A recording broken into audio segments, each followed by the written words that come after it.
ahead and get started. Good afternoon, everyone. We know that there are others that will be joining us as we move along, because we had quite a few people signed up. My name is Fanny Glover. I will be, what is the word I'm looking for? I will be facilitating this session today. And we are so honored to have a special guest speaker today. But before I introduce the two wonderful people to my right, I would like to first remind those who've been on before, new people who've not, what this platform is all about. It was created about 2 years ago for the sole purpose of providing an opportunity for everyone to feel comfortable in not only learning, but asking questions. So as we go throughout today, or this hour, we are hoping you will feel comfortable enough to either unmute yourself, ask a question, or type in your chat box if you're on Zoom. We will hold your question until the speaker is at a place where he can pause, and then we will read the question. Do not feel that we will read your name, because we won't. We'll just read the question and not your name, and just in case you want to feel that you want to remain anonymous, and that's totally okay. Again, this is a safe zone, and we wanted to keep it that way, as well as a respectful zone. And we want you to feel comfortable. It's a learning opportunity for all of us. But before I introduce our speaker, I'm going to introduce the two people to my immediate right, starting with. Hi, I'm Aksha Qasim. I'm the Community Education Coordinator at ECLC. Hi, I'm Mariah Hebert, and I'm the CCR&R Program Assistant here at ECLC. And they're the experts on technology. I know. So let's talk a little bit about Stan. Our Learning Cafe today is my journey in 8 life lessons as an out gay man that can apply to everyone. Stan, who I met at a national conference many years ago, it was, and I don't remember exactly where, but I thought he was just so profound, and I walked away with so much information, and he did it with such flair. I love the way he presented this information. So a little bit about Stan. He's a nationally known LGBT speaker and trainer. Stan Kimmer will share his journey of coming out as a gay man in his mid-30s.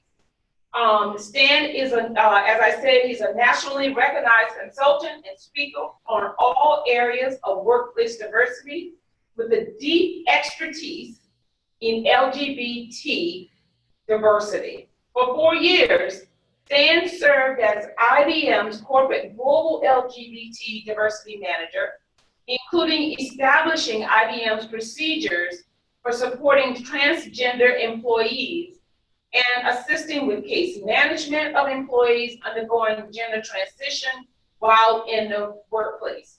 Since retiring from IBM, Stan has trained or spoken in over 50 venues, reaching over 3,000 professionals.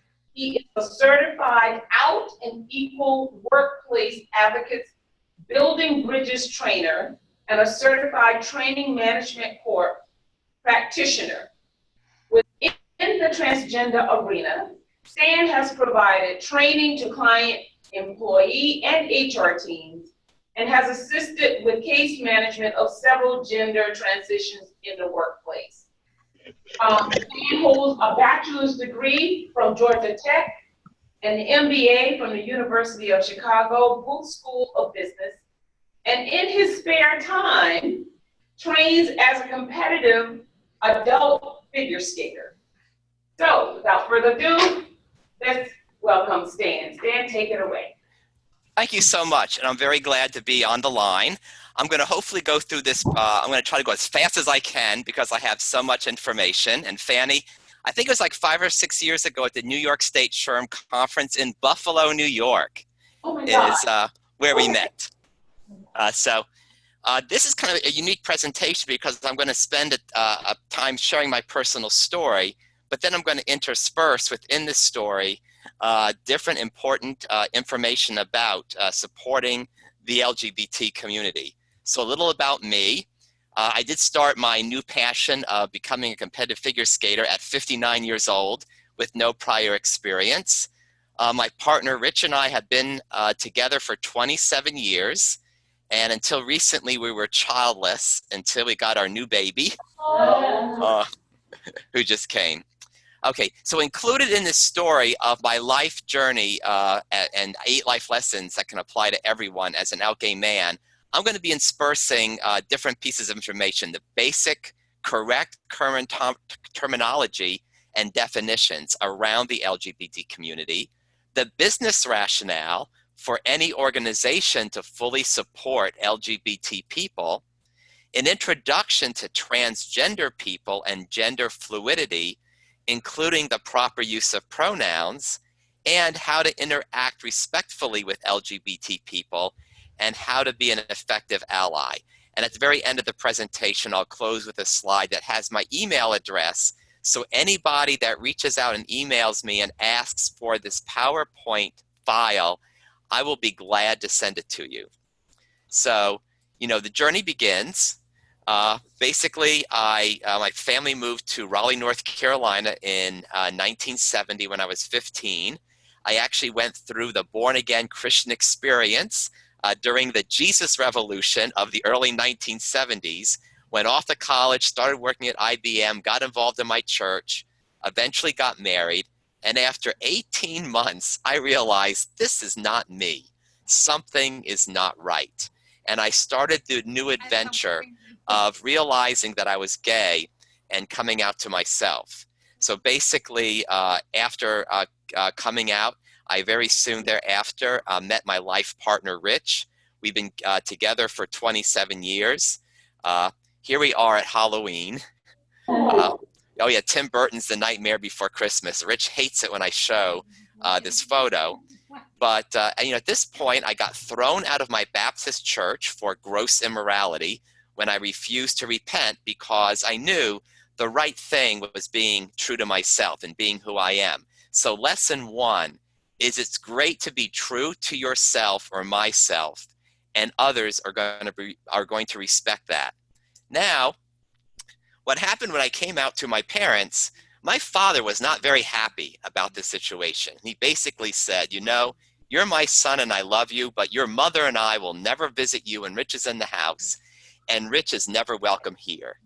And, you know, I shared this with Rich, and instead of being all mad about it, he figured out that the best way to win my father over was to be really nice. So when my father fell off a roof cleaning gutters, and he couldn't do any yard work, Rich went over every week and mowed my parents' yard.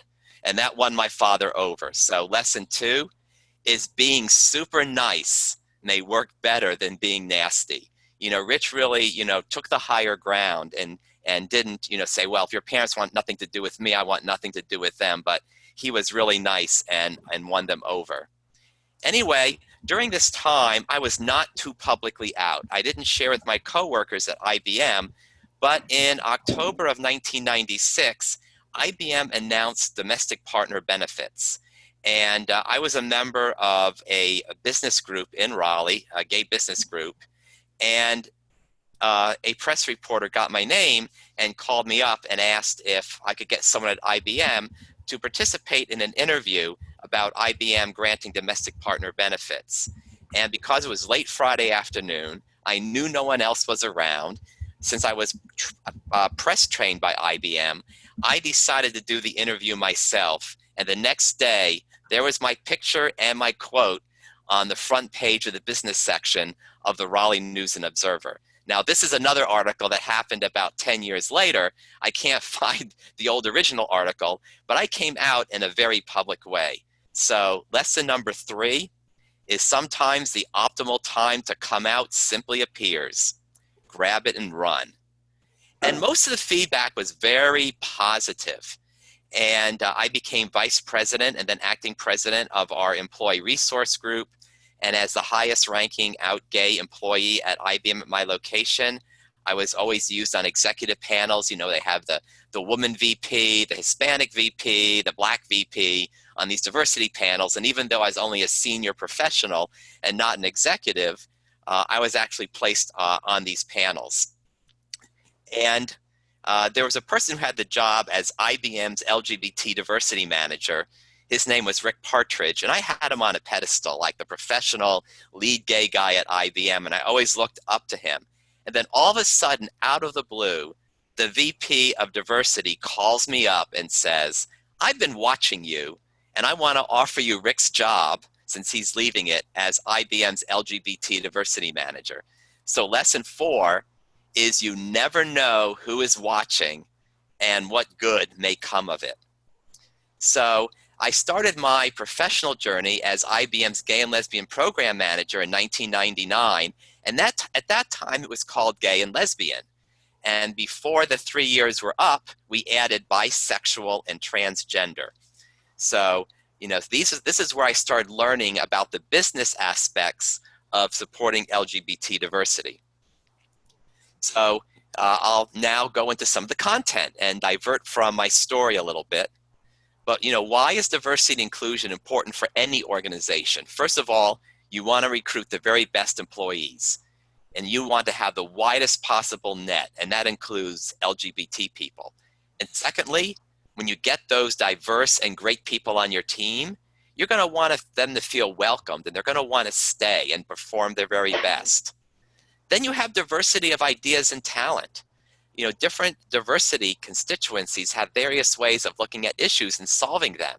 So for example, if you had some LGBT people, you know, on staff in the early childhood development space, they could maybe offer ideas of how to work with LGBT children.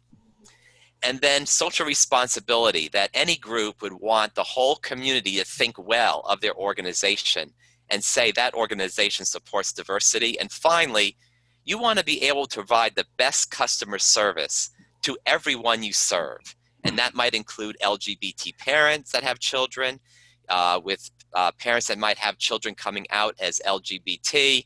And I'll share a little bit about the phenomena of transgender children now coming out very, very young later in this presentation. And IBM's diversity theme was that IBM is the bridge between the workplace and the marketplace. So some very important definitions. And most people are pretty aware of this, especially if they worked in the diversity field, but sexual orientation and gender identity are two very different things. Sexual orientation is referring to the gender a person is sexually attracted to, who they want to spend their life with. So if you're attracted to people of the opposite gender, you're straight or heterosexual. If you're attracted to people of the same gender, you're gay, lesbian, homosexual. And if you're attracted to anyone of any gender, you're bisexual. Gender identity is how a person feels internally about who they truly are. So it could be a little girl who's growing up at 3 years old, and 99% of transgender people realize they're different at the age of 3 or 4. It could be a little girl, her parents are dressing her up in dresses and having her play with dolls, and she's thinking deep in her heart, you know, I feel like a little boy inside. Why are my parents treating me like a little girl? Or it could be a little boy growing up, and his parents are roughhousing with him and giving him footballs and having him play in the sandbox. And he's thinking, you know, I feel like I'm a girl inside. How come my parents are treating me like a boy? So gender identity is how a person feels about who they are deep inside. Some people naively think that all gay men are feminine and wish they were women, and that all lesbians are very masculine and wish they were men. But that's the furthest thing from the truth. You know, most lesbians and gay men are very satisfied, you know, being men or being women. So gender expression is how a person communicates his or her gender identity by their clothing, hairstyle, etc. Transgender is the umbrella term for people whose gender identity or expression is different than that assigned at birth. And then LGBT is the common abbreviation for the community. People used to use GLBT and LGBT interchangeably, but it looks like the community has now stabilized on LGBT. And some younger communities are now re-embracing the word queer and identifying as queer. That word still rankles some of the older generation, but the younger generation are perfectly fine with it. And I'm not going to go over everything on every slide because I want to make sure that I have plenty of time for Q's and A's at the end. So this is a great pictorial way of showing these dynamics of these different dimensions. Gender identity is who you feel you are deep inside your core, that you feel like you're a man, you're a woman, or you could feel like you're gender ambiguous or gender fluid. Gender expression is how you show your gender in what you wear and your mannerisms.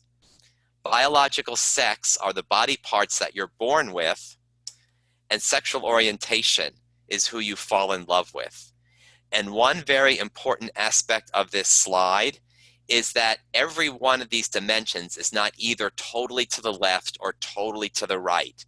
Yes, many people are totally to the right or left on several of these, but there are people who are in the middle and not totally one way or the other. For example, a bisexual person who could be attracted to both men and women is not totally to the left or totally to the right, but can fall somewhere in the middle of that sexual orientation. Biological sex, there are people who are born with both female and male organs who are intersex.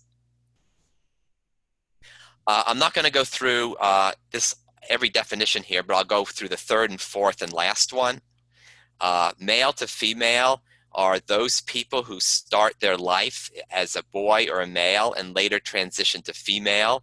The most famous MTF is probably Caitlyn Jenner, who used to be Bruce Jenner.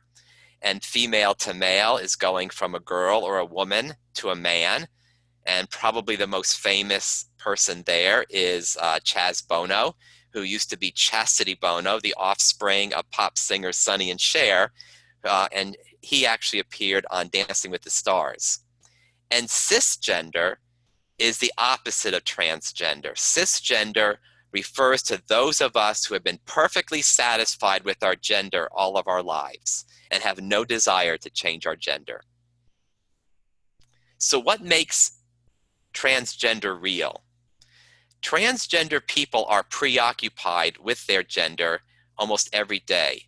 I have a woman who works with me who's transgender, and she often says, how many of you think about your gender when you wake up in the morning?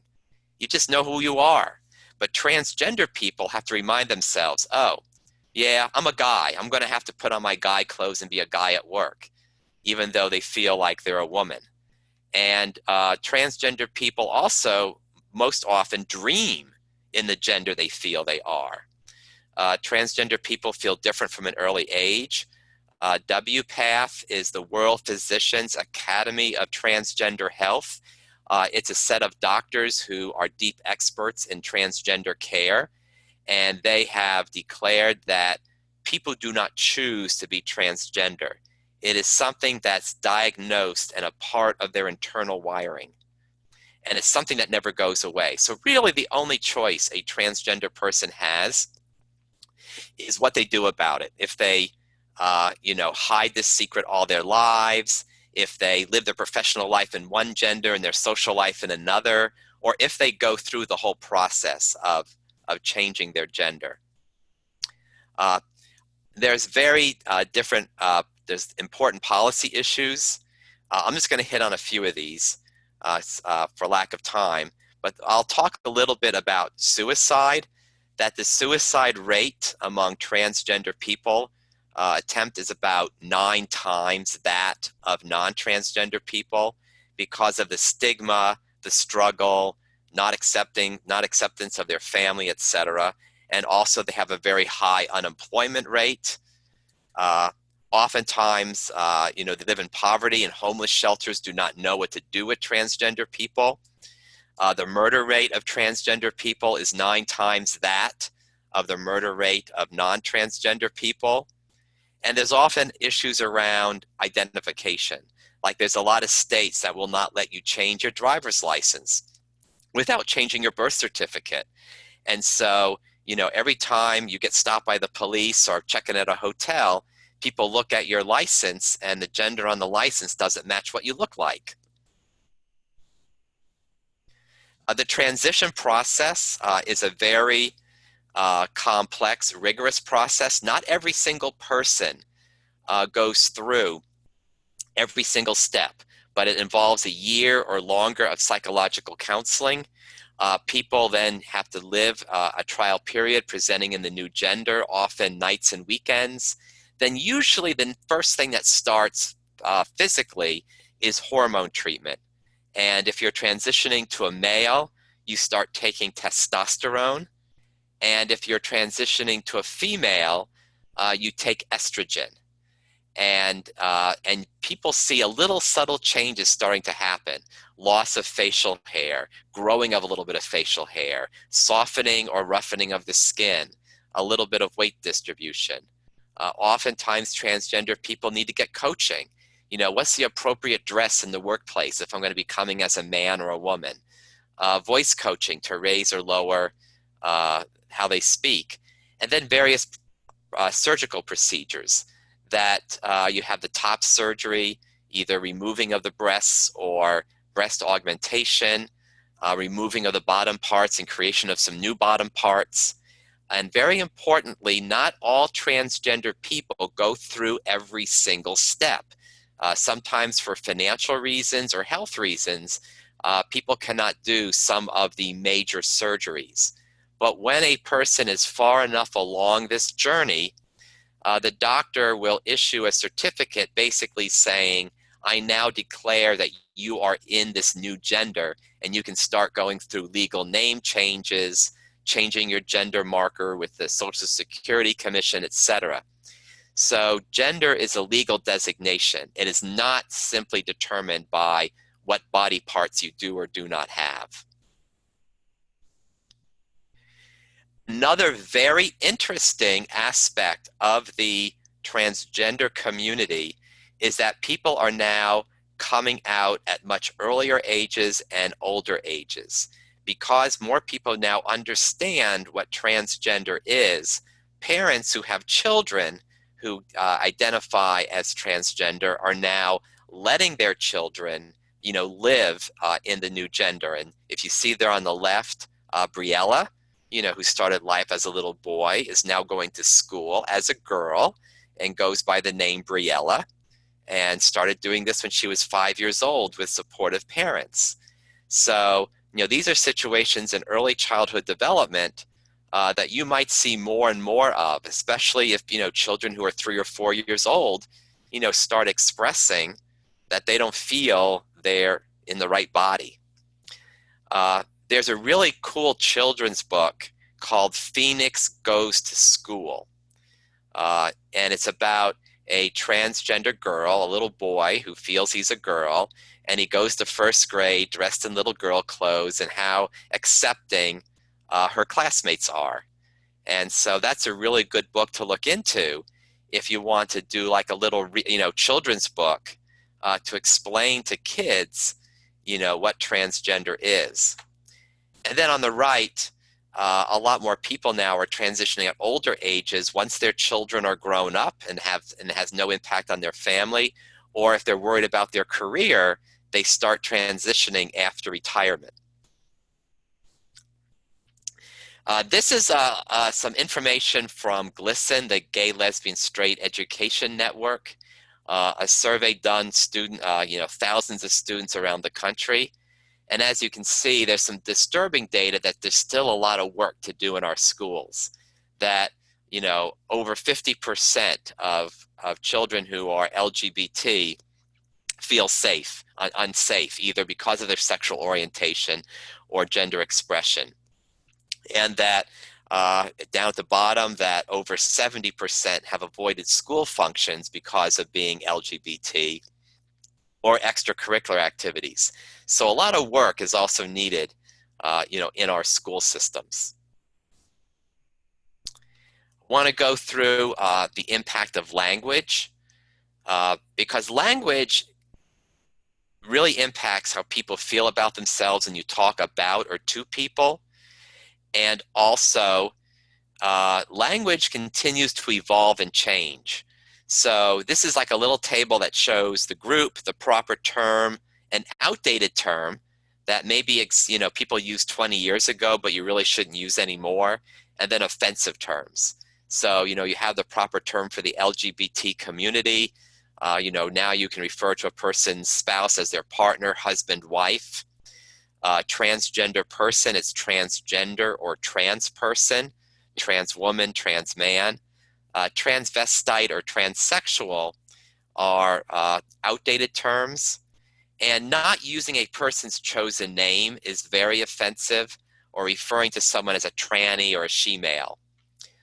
Intersexed people born with both sets of organs are referred to as intersexed. Hermaphrodite is an older, out-of-date term.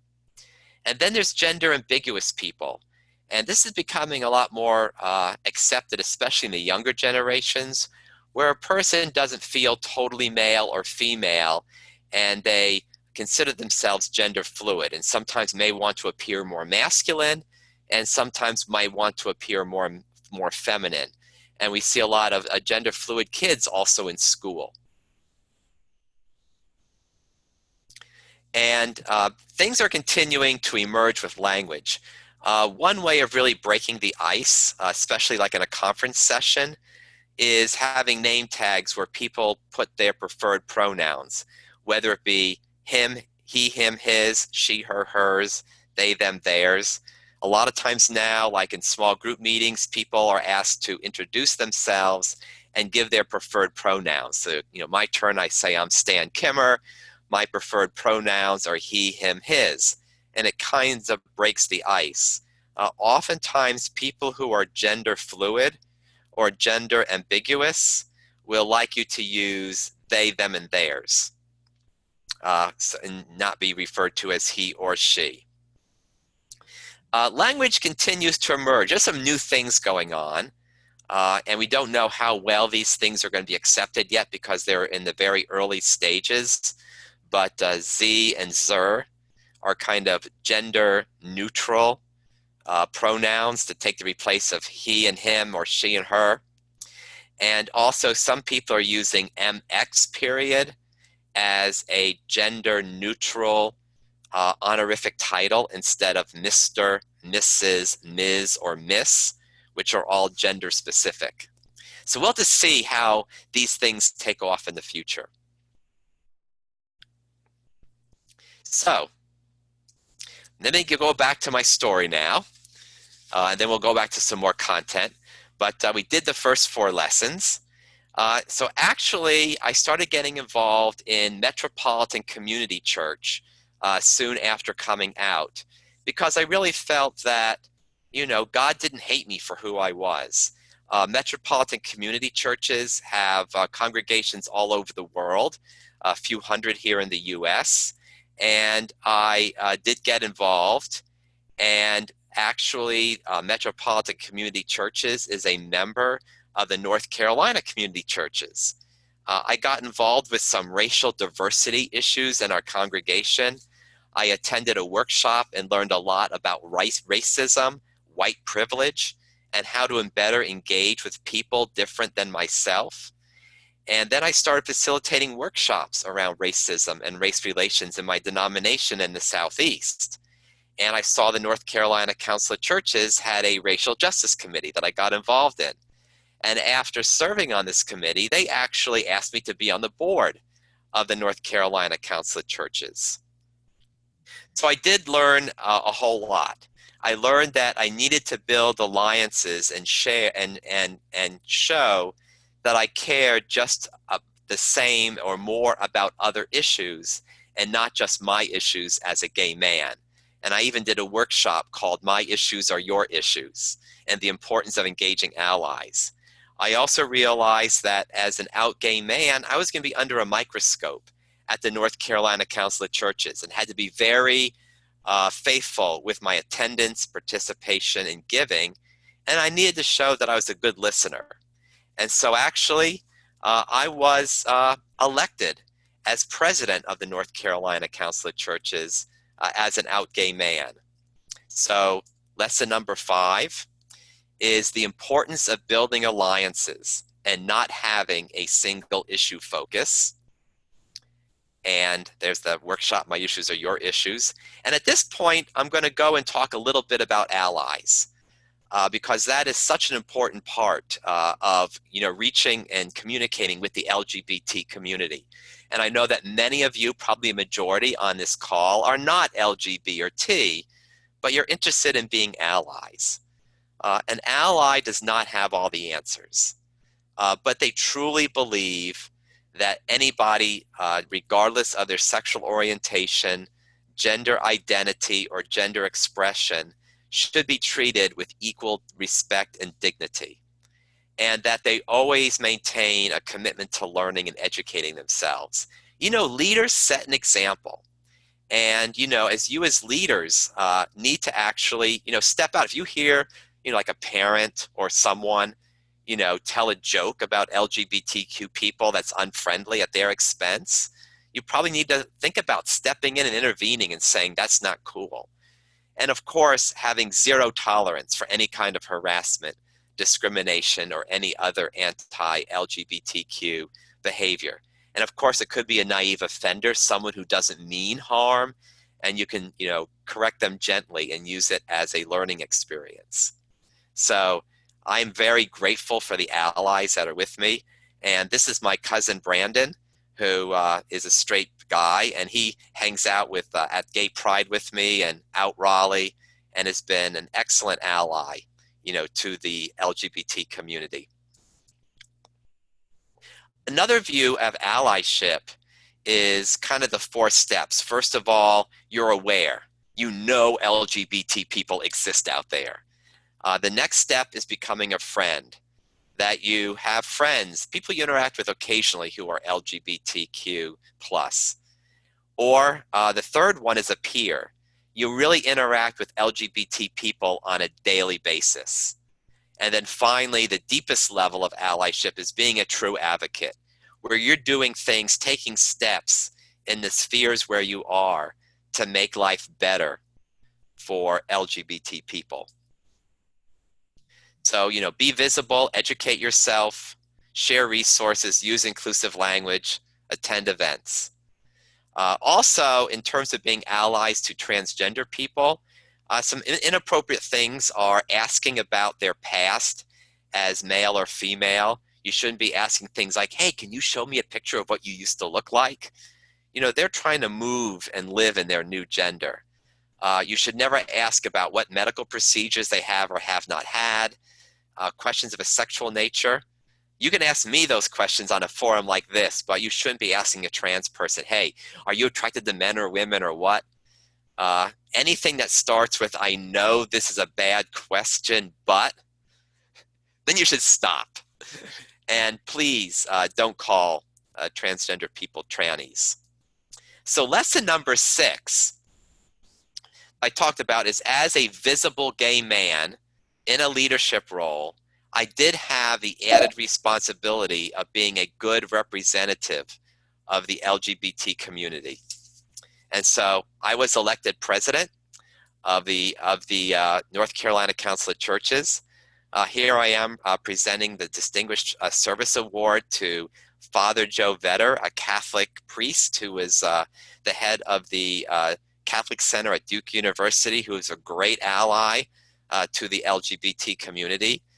Here I am making a presentation around diversity to the Leaders of Tomorrow, which is a group sponsored by the Raleigh Black MBA Association to help encourage and mentor Black kids to go to college and take on leadership roles. I think when I was presenting this, I was the only white person in the room. Then we get to lessons 7 and 8. That, that there's going to be hate, and take the hate with a grain of salt and chuckle at the absurdness of it all. What's very interesting is that when I was elected president of the North Carolina Council of Churches, about 98% of the feedback and press coverage was very positive. But then, some right-wing groups, wrote some very interesting columns like, Apostasy and collusion with apostates continue to dismantle the already morally bankrupt American church system. The North Carolina Council of Churches, an aggregation of various denominations which advocate mostly liberal social causes, has elected a homosexual as the leader of the organization. Really, the language there is just filled with prejudice and hate. And there was one article that actually said that my hidden agenda was to go to junior high Sunday school classes across the state so I could seduce boys. I mean, just totally absurd. I can't let that get to me. I just have to take the hate with a grain of salt and chuckle at how absurd it all is. Then in 2010, I had enough of full-time work and I retired from IBM and started my own consulting practice and focused on the two things I enjoyed the most during my 31 career at IBM, which was working around career development and working around diversity. And so the final lesson, lesson 8, is at my age, now 64, it is time to enjoy my remaining years and not do anything that makes me miserable. Like, I've been elected to a few boards and they're so dysfunctional. It's like, I don't need this. So I depart.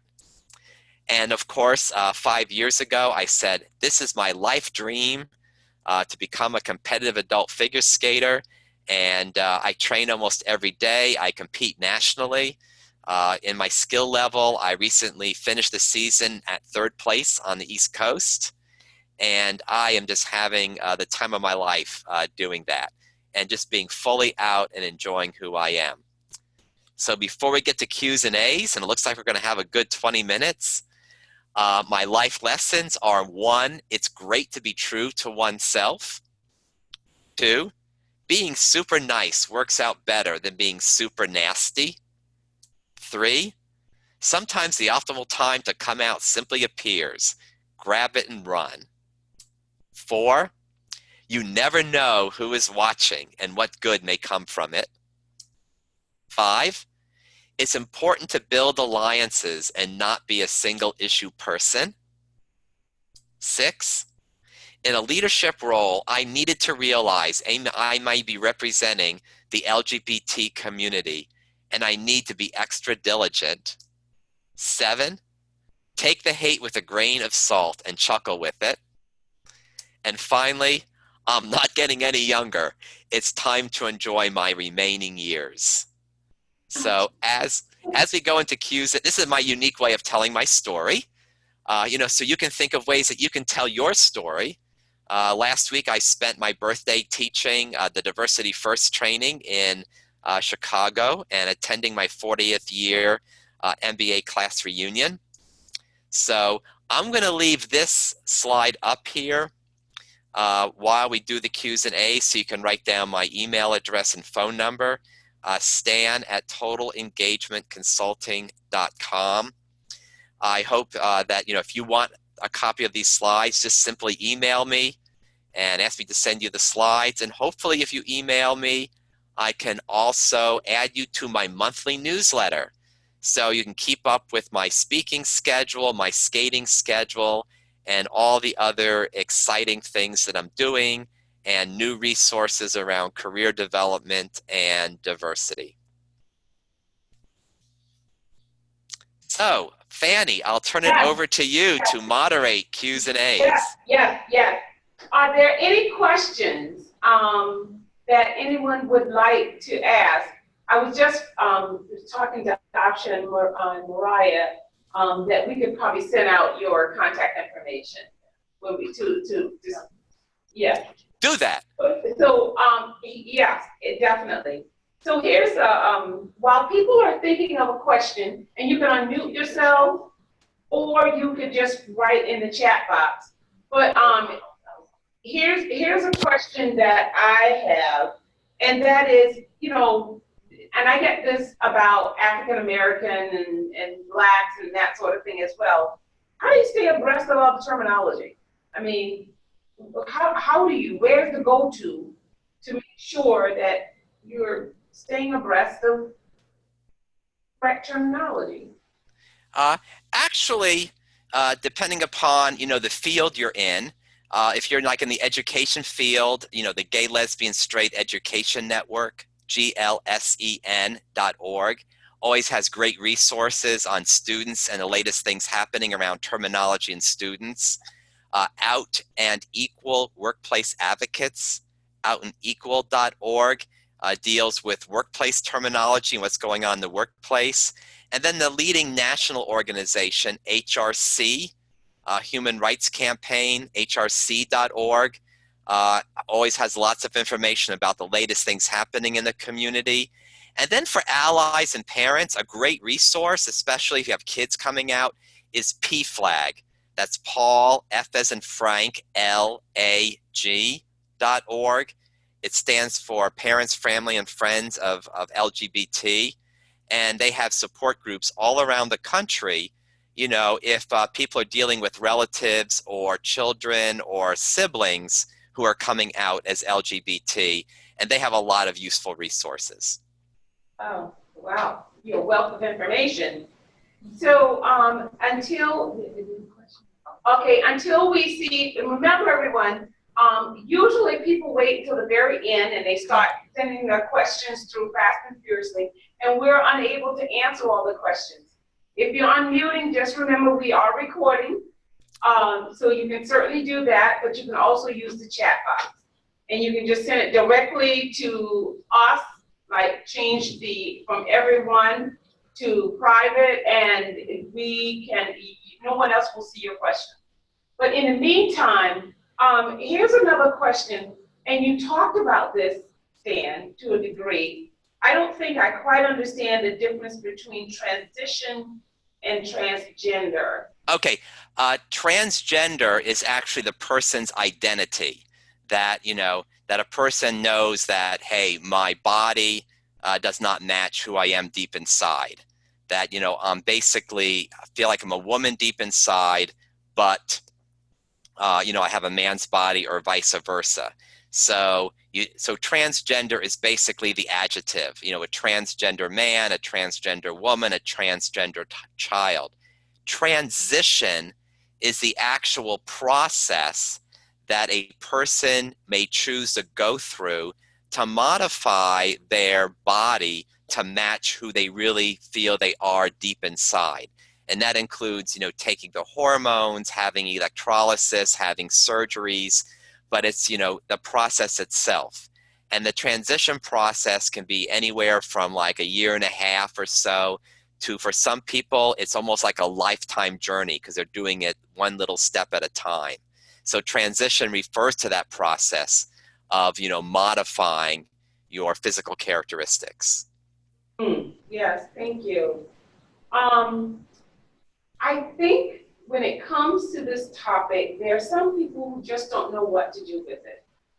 We are in a, and this does not exclude all the other different religions, but a Christian nation, and I think there are people that I've heard and have had conversations with that struggle with the whole concept, the whole community, LGBT. In the workplace, there's no place for that. Right. So how do you, just for instance, if you're in a workplace, especially you being in the Bible Belt of North Carolina, how do you have top management to lead the charge, excuse me, that all differences are welcome here? How do you do something? Well, first of all, most senior leaders and successful executives truly understand the business case that I share behind diversity. They realize that they're not going to succeed as a company if they don't understand that everyone has to be welcome into the workplace, that everyone has to be performing their best, and you have to reach out to the largest possible customer set. maybe a little teeny tiny business that only needs like 8 customers might not care, but most companies understand that. So most senior leaders, especially of Fortune 1000, truly understand that. And they do take the leadership to say diversity is important. Then usually the HR team are those that execute, and they provide standards that, you know, you might believe one way, but when you're here in the workplace, you have to treat everyone with equal respect. And that's, you know, that's a requirement of the job. You know, you might believe that LGBT people are sinful, or that God's wrath is going to be upon them. But no matter what you believe, your actions have to be respectful. And that's a condition of employment. And companies are very, very good about doing that. Absolutely, absolutely. There is there a question? I think we have a question. So lesson number 6, you talked about being a good representative of the LGBT community.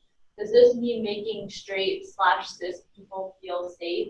And even if you're out as LGBT, continuing to stay inside the lines of monogamy and marriage? What if you're not monogamous, I'm so bad at saying that, and not Christian religious? Can you still be a good leader and representative of the LGBTQ? Well, that's an interesting loaded question, because there are gobs and gobs of straight people that are swingers and non-monogamous. Absolutely. Hey, our president. Okay, anyway. Okay. Anyway, you made a very, very important point, and that's important that, you know, as any community, you know, as a representative of my community, I have to be gracious toward everybody. I have to understand that there might be people who aren't as far along as I am in my journey, where I have to be patient and, you know, and try to explain things to them. You know, people might use the wrong word or might say something unkind to me, and I shouldn't lash out. You know, I need to try to use any kind of, you know, meanness as a learning lesson, and, you know, and not like fight fire with fire. I think that's a very, very good part of, you know, providing a safe space, you know, for allies who might not understand, you know, my community fully. Absolutely. And also to, you know, one of the neat things that happened is, you know, is for me to celebrate, you know, couples, straight couples, and be just as supportive of them as I expect, you know, them to be of me. And I was on a Sierra Club hike, you know, my partner and I, a 2-week long trip in Italy with about 10, you know, heterosexual married couples. And, you know, we built bridges with them, and one of them was selling their 25th anniversary and asked me to do the toast. And I felt, you know, honored that, you know, I could build the bridges with these heterosexual couples, that they wanted me to, you know, help celebrate their 25th anniversary. Absolutely, absolutely. So while we wait for another question, and thank you for that answer, you briefly touched on suicide. Could you talk a little bit about that? And do you find that there are abnormally high numbers in this community when it comes to suicide? Or? Yeah, absolutely. And a lot of these, like HRC, these groups that I mentioned, they have a lot of data and studies. And, you know, for the gay community, it's about 3 times the rate of non-gay. And for transgender, suicide attempt is about 9 or 10 times the average population. And again, that's because of the stigma and the hate, and also being rejected by their churches that are very important to them, being rejected by their families. Another staggering statistic is, even though LGBT people only make up 6 or 7% of our population, 20% of homeless teens identify as LGBT. You know, being thrown on the street by their families and then having to figure out how to live on their own. Many of them, unfortunately, going into prostitution. So, you know, there are, you know, and there's also statistics around the medical that like 47% of transgender people said they've hesitated to go to their doctor being afraid that their doctor would not understand what they're going through. So there are, a lot of statistics where there's, oppression and issues that are unproportionately impacting the LGBT community. Absolutely. Wow. Wow, those are staggering numbers, Stan. What about the internalized homophobia? Yeah. And that's, internalized homophobia is very similar to the concept of internalized oppression. And usually if I'm doing a diversity session, I will talk about both of those together. That basically often an oppressed community will end up starting to take on the characteristics that are apportioned to them, by the general public. Yeah. So for example, a person, an African American growing up in a very economically disadvantaged neighborhood where there's lots of drug dealing and shootings could say, it's so dangerous here, I'm going to die young anyway, so I might as well engage in dangerous behavior. Internalized homophobia basically says, everyone's telling me a sinner, that I'm not fully human, and so therefore I'm going to throw caution to the wind and engage in dangerous behavior, whether that means, taking recreational drugs or engaging in unsafe sex. And actually the issues of drug addiction and, sexually transmitted diseases are higher among the gay community. And part of that is that internalized homophobia. Wow. I had two experiences I want to share. One, I went on it was a tour.